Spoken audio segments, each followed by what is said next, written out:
مساء الخير عليكم جميعًا أغلى وأحلى متابعين في الدنيا، يا رب تكونوا بخير دايمًا. عملت لكم النهارده اللوحة الفنية الجميلة دي، طبق مسقعة مصري بسيط، شغل فنادق، يعني حاجات كده بقى شكل وتقديم وحركات وطعم ولون يجنن، والقرن السبايسي الخطير ده اللي ناقل الطبق في حتة تانية، ده طبق من التراث المصري، وأكيد اللي بياكلوا مسقعة وعارفين إيه هي أهمية القرن الخطير ده. طبعًا ده بناءً على طلب الجماهير صحابي الغاليين اللي عايشين برّه مصر، طلبوه منّي أكتر من مرّة وأنا ما أقدرش أرفض لهم طلب، ده كادو بسيط منّي ليهم، يالّا بينا نبدأ ونشوف عملنا الجمال ده مع بعض إزاي. هنسمّي الله ونبدأ على طول، معايا حبّتين كبار من البطاطس، طبعًا ده حسب أفراد الأسرة ممكن تقسّموا الكمية لنُصّين وحسب طبعًا المتواجد عندكم، هنقسّمها 3 قطع السمك بتاعها تخين زي ما أنتم شايفين، وال3 هاقسّمهم 3 كمان.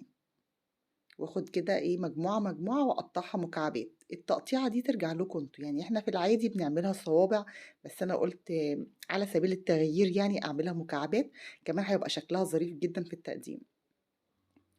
أهم حاجة نثبّت إيدينا كده ونحاول نقطّعها كلّها مقاس واحد قد ما نقدر يعني. هاغسلها واصفّيها كويس جدًا، وعلى نار متوسطة هانزل في طاسة فيها شوية زيت كده لسه جديد، عشان البطاطس يطلع لونها جميل وفاتحة.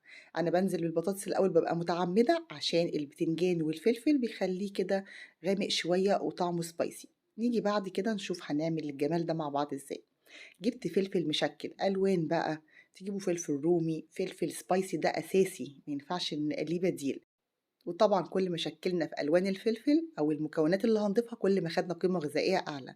نيجي بقى للبتنجان، نصيحة لمّا تيجوا تشتروه هاتوه حجم متوسط أو أقل شوية، يعني كل ما كان صغير كل ما كان أفضل، ليه؟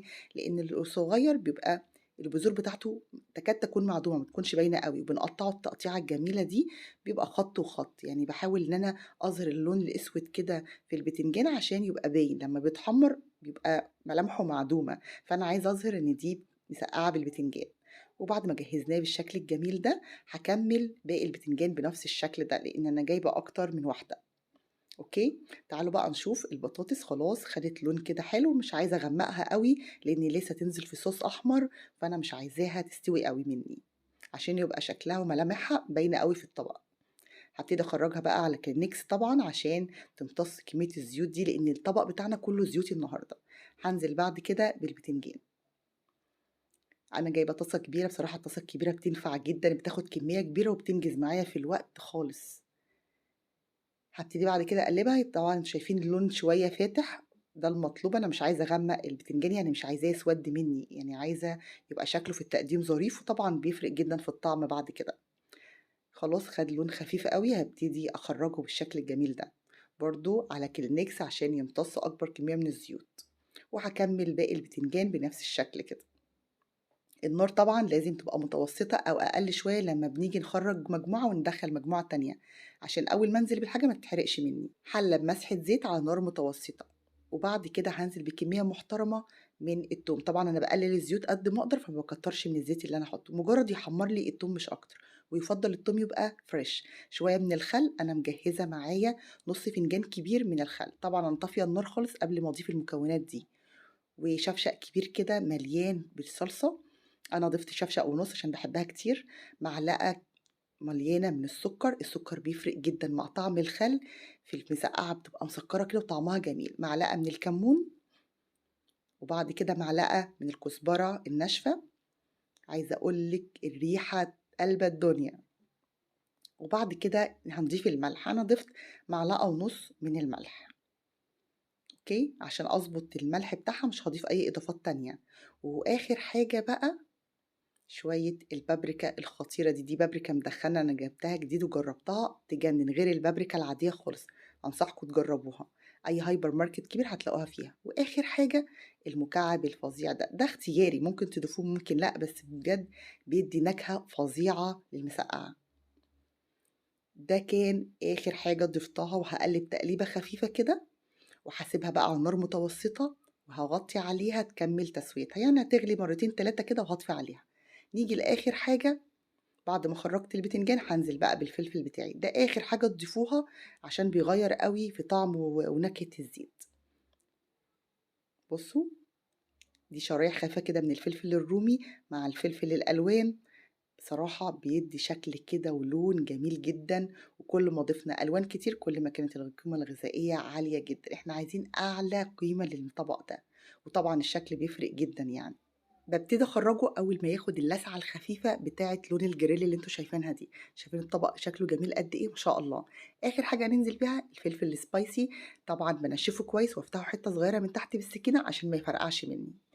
تعالوا بقى نشوف هنقدّمها مع بعض إزاي.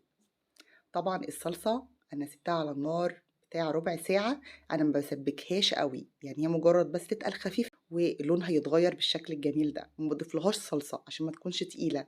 بعد كده باجيب بقى البتنجان وابتدي أرصه كده. البساط أحمدي بقى رصوا بإيديكم على طول، ولا شوكة ولا مساكة ولا الحاجات دي، يعني اتبسطوا، اتبسطوا وأنتم بتطبخوا يا جماعة. هاقفّل بقى الصينية بتاعتي، شكلها جميل قد إيه، وباملى الفراغات بقى اللي هي في النُص دي، يعني ما بين كل اتنين كده فراغ باروح مقفّلاه بالشكل ده كده.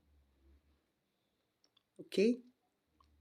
لون البتنجان جميل، لو اديته لون أكتر من كده هيمرّر، فمش عايزينه يبقى لازم اللون بتاعه يبقى خفيف كده في التحمير. وبعد كده هانزل بطبقة تانية من الصوص الأحمر اللي إحنا عملناه، ريحته عايزة أقول لكم تجنن. وبعد كده هاضيف البطاطس المكعبات بتاعتي، عايزين تعملوها بقى مكعبات، طويلة، مثلثات، دواير، يعني زي ما تحبوا. وبعد ما هانزل بيها آجي بقى للفلفل، الفلفل بقى حاولوا تجرنشوا بيه الشكل عشان ده اللي هاقفّل بيه وأعمل الtopping أو الfinishing النهائي للصينية بتاعتي. ادّوا بقى أخضر على أصفر على أحمر، يعني قيمة غذائية عالية وشكل كده يفتح النِفس وحاجة كده بجد عظمة يا جماعة، المسقعة دي عبارة عن عظمة. نيجي بقى للعظمة الأكتر والقرن الspicy الفظيع ده.